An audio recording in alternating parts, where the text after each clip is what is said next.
All right. He told me, like, I'm gonna ruin your career and I'm gonna break your legs. And I would do this again. What?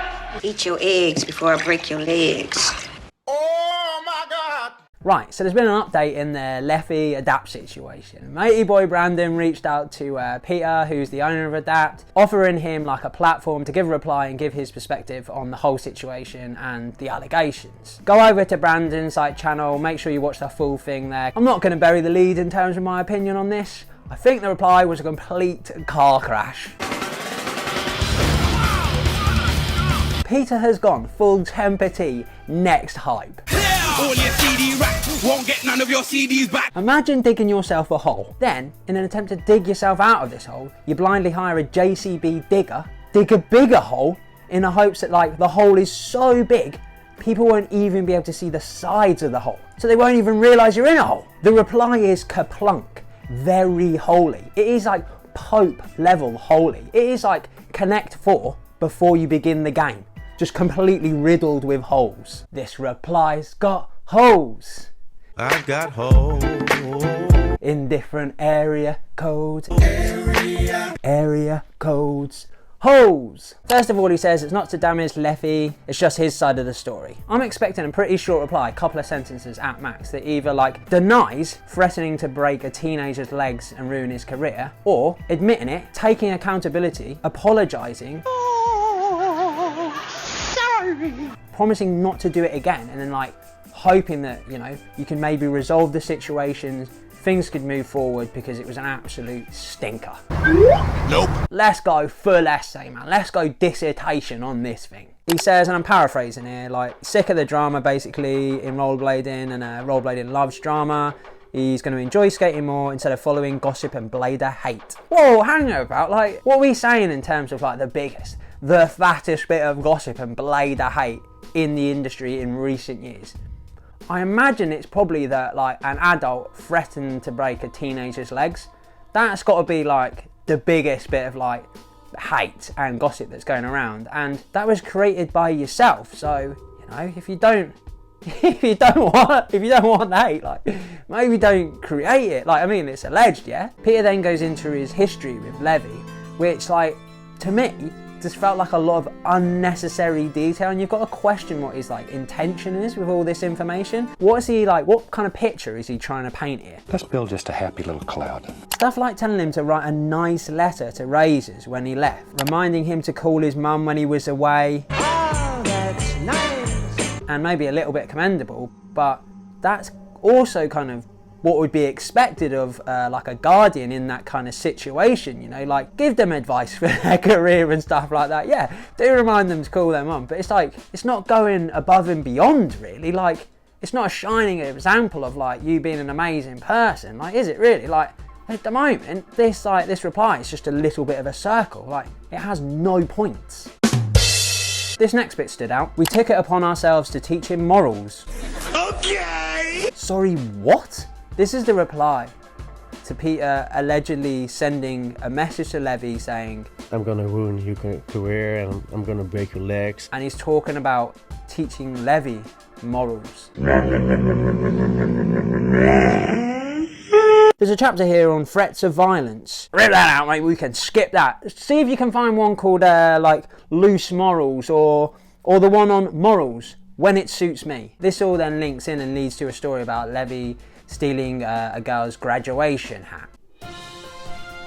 Hi, good evening. And the main headline today: teenager steals hat. Oh my God, that's disgusting. It's not a great look and it can't be justified. Well, teenagers being teenagers, yeah. It's still bad, but it's in no way comparative to the alleged message. It's not a gateway crime or anything. Starts with a graduation hat. Oh, what's he gonna nick next?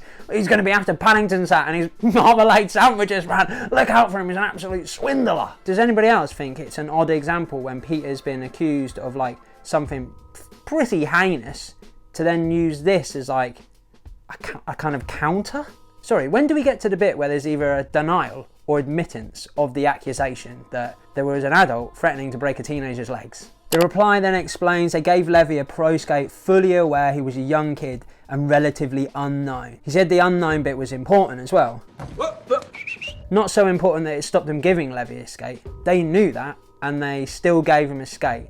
So you can kind of see this is gonna like build up to like something later in the reply, laying the foundations for like the grand finale, the finishing statement in court. The reply also talks about them sending him to comps, tours, even to the US to help promote him and the skate. Did anybody interpret this as like Adapt trying to say, we're really good, we took this risk and it was all for Levi's benefit? But like any brand, if you put somebody on your team and you have a skate, surely that's what you do with them. Like, you promote the rider, but it's not just for them, it's for you as well. Like, it's part of your like business plan. That's just good business, isn't it? Hello, and welcome to Business 101. I don't think they're the first brand to ever take a risk on somebody and promote a pro rider. Do you reckon we should go on tour and promote the skating stuff? What? You're not a rock band, mate. Jog on. Who else is doing this? Here's some change to the bus. Get down the skate park. Peter talks about industry struggles. He also talks about how himself and Olga had to get normal jobs on top of Adapt to keep things going. And then explains that we're thinking about quitting the industry. They invited Levi over for a spot at dinner. Here's the 3-course turkey dinner. They gave him his royalties, some extra money for him so he could get a camera, and then the whole situation about potentially leaving the industry. They even bought some special cakes. Oh, I don't know. This is what I'm talking about, unnecessary details. Special cakes. Bruh. What has that got to do with anything at all, man? Like, I love spinning the yarn. I love it when somebody tells a good story, throws in loads of mad details. If you really like, you're building towards something here. Like, what kind of special cakes are we talking here? When I was at BHS, I used to skip out of work and go to Aussie's Bakery and get these Danish pastries because they were unreal. It was worth the risk. It was worth me skipping out of work and probably getting like a complete hiding if I ever got caught, but I never did though. What are you bringing out? The Mr. Kipling apple pies or something? Mr. Kipling always does make exceedingly good cakes. I remember when Mr. Kipling, and I think this is true, not just made it up, he did like an apple pie and it had like the custard in there already. A Bramley apple pie with custard. Custard, I crowed. I mean, I'm not even a fan of like the custard, but I can respect that that was like a special cake. I mean, are these cakes so special that, you know, it mitigates an adult threatening to break a teenager's legs? Allegedly. Mr. Kipling's exceedingly broken legs. Levi goes home, Pete goes to America for a much needed chill, and then to make a decision about the brand. Do the job. No, Don. Yes. No. Yes. No. Yes. I can't. You can. 3 days later, Levi sends a message on Facebook quitting. Fight! Fight! Peter, Bjorn, and Levi's gone.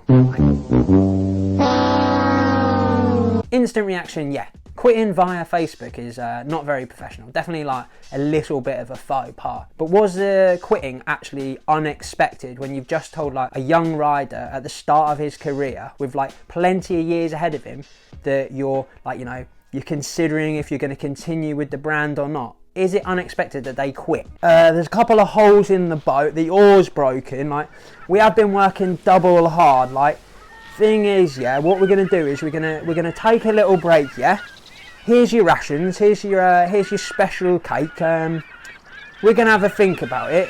Maybe we're gonna jump ship. You sit tight, like, you can swim, yeah? Meanwhile, Martina from Rosie's arrives in her uncle's yacht with 30 years experience under their belt and goes, do you fancy popping on board, mate? Danning's already on board in the jacuzzi.